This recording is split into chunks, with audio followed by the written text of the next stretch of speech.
Time now for the morning rush. The search continues this morning as police want to question a man about a woman whose body was found at a Sleta casino. Anthony McCants is a person of interest in the death of Rachel Lanier. Police say Lanier was seen leaving Farmington with McCants on May 20th and later found dead in a hotel room at the casino. Surveillance video shows McCants leaving the room the next morning. Kristen.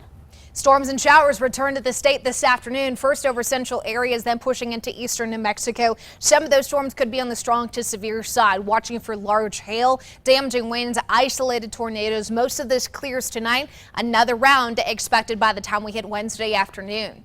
Crystal. Story making national headlines. The ACLU says a transgender woman was neglected at the border before she died. 25-year-old Johanna Medina Leon was detained at the Otero County Detention Center in southern New Mexico, where she complained of chest pain. She was later taken to El Paso Hospital, where she died. An official cause of death not released yet.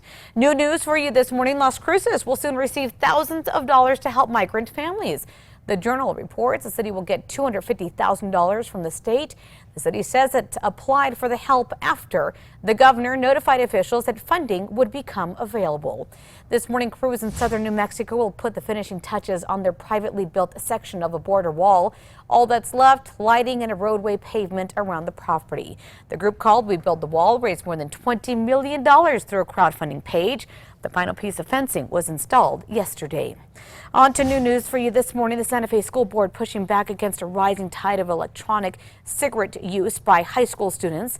The board is set to vote today on a resolution asking school districts across New Mexico to lobby lawmakers. They want lawmakers to raise the legal age for buying tobacco products, including e-cigs, to 21 from 18. The New Mexico School for the Arts is looking for a new music teacher this morning after Orlando Madrid was fired for allegedly creating fake awards. Madrid is accused of making up first place certificates for one student. He says he made the certificates to help with fundraising. A long-delayed disaster relief bill on its way to the president's desk this morning after much back and forth. The bipartisan measure passing the House yesterday. President Trump is expected to sign the $19 billion bill, which it comes without funding, for the border. The next phase of Innovate ABQ's Global Rainforest will soon get underway. Since its opening, many have wondered what's next for the downtown hub at Central and Broadway. The project's executive director says Innovate is very much alive, and Innovate hopes to start remodeling the old church buildings by late summer. Kristen. Metro Threat Index today at a 4, looking at those storm chances this afternoon. Some of those could be on the strong to severe side here in Albuquerque, watching for hail as well as lightning. Some strong winds kicked out from those storms. Temperatures, though, nothing to worry about. We'll get back to those 80s today here in the Duke City. Crystal? To new news for you this morning. Public hearings on New Mexico's latest proposed hemp manufacturing rule are set. The proposed rule sets regulations relating to the licensing, the fees, and inspection requirements for people who test or grow raw hemp for regulated purposes. The meetings will be hosted by New Mexico's Department of Ag, the first on June 27th in Albuquerque. The city will soon begin working on projects outlined in the $1.1 billion budget for the next fiscal year. The budget signed by Mayor Tim Keller will go toward adding more bicycle officers along Central, improvements to libraries and playgrounds, as well as investing to fight homelessness. C&M changing the way students are learning, putting librarians in the classroom to teach them about research related to their specific classes. Through the Embedded Librarians program, those with a certain expertise are able to go directly to the students, teaching them everything from using the library's catalog to helping them cite sources. Happening today, Albuquerque Fire Rescue is set to address the new ways that they're looking to handle the continuing increase in call volume. Officials say the number of calls AFR receives has increased by 35%. AFR is expected to introduce newly implemented programs and future initiatives. We'll be there. We'll let you know what is decided. As you head out the door this morning, a road project in Rio Rancho remains unsafe to drive through. Neighbors say people are avoiding detours on Abrazo Road. This is between Unser and Chessman. Any drivers caught cutting through blocked areas will be cited by Rio Rancho police. Happening today, NMDOT and the Laguna Pueblo will be hosting a public meeting to receive comments on a new concrete wall barrier. This will be along I-40 in the Laguna Pueblo. Officials say the purpose of the meeting is to update the public on the project design as well as to provide the construction schedule. Beginning tomorrow, Balloon Museum kicks off its free summer concert series on the lawn. The High Desert Jazz Band and the Albuquerque Concert Band are putting on the free shows. In addition to the concert, the museum will have extended hours. Kristen. Time now for a check on your morning commute. At this point, we've got our typical congestion. I-40 eastbound approaching the Big I near the 4th Street exit, already down to about 20 miles per hour. But a live look outside at this moment, still looking pretty good on I-40 westbound as well as I-25.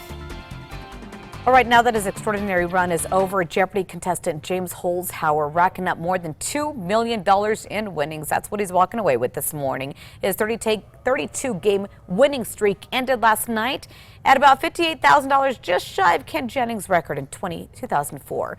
Holzhauer was beat out by a librarian who correctly answered a question about authors.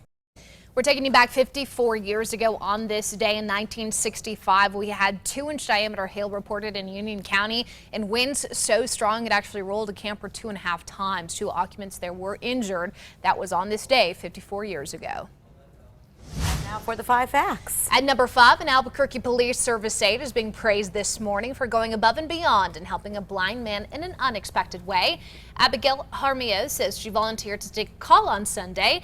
The man called saying someone who was helping him set up his new phone turned off an app he uses to assist him through the device.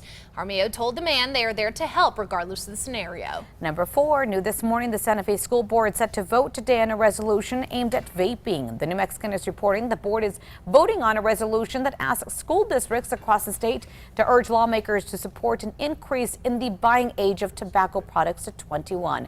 That does include e-cigarettes. At number 3, keep an eye out for another round of strong to severe storms over central, eastern, and southern New Mexico today. Warm again in the 80s, but cooler tomorrow and more storms, but non-severe storms expected. Number 2, onto a developing story. The ACLU now says a transgender woman was neglected at the border before she died.